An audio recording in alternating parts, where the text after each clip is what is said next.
Hate speech मामले में अब समाजवादी पार्टी के लीडर और साबिक वजीर आजम खान की मुश्किलें बढ़ गई हैं। कोर्ट ने आजम खान को वॉइस सैंपल देने की हिदायत दी है। आजम खान ने एमपी-एमएलए कोर्ट रामपुर के हुक्म को चुनौती दी थी। जस्टिस राजीव मिश्र की सिंगल बेंच में सुनवाई के बाद हाईकोर्ट ने अर्जी खारिज की और आजम खान को वॉइस सैंपल देने की हिदायत जारी की है। आपको बता दें कि 2017 असेंबली इंतखाबात के दौरान आजम खान ने एक रैली को खिताब करते हुए भड़काऊ बयान दिया था।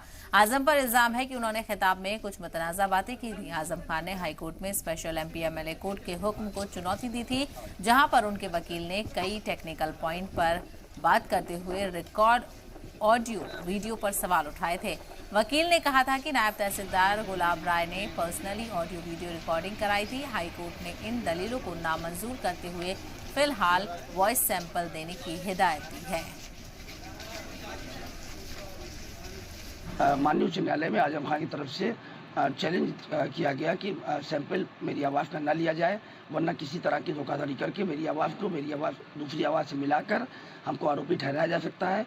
मामले की सुनवाई करते हुए माननीय न्यायमूर्ति राजीव मिश्रा साहब ने कहा कि नहीं, चूंकि चार्जशीट लग चुकी है और इसमें उनके खिलाफ तमाम साक्ष्य दिए गए हैं कि वो आवाज़ उन्हीं की है, लिहाजा सैंपल लेना ज़रूरी है और उनकी याचिका को खारिज कर दिया।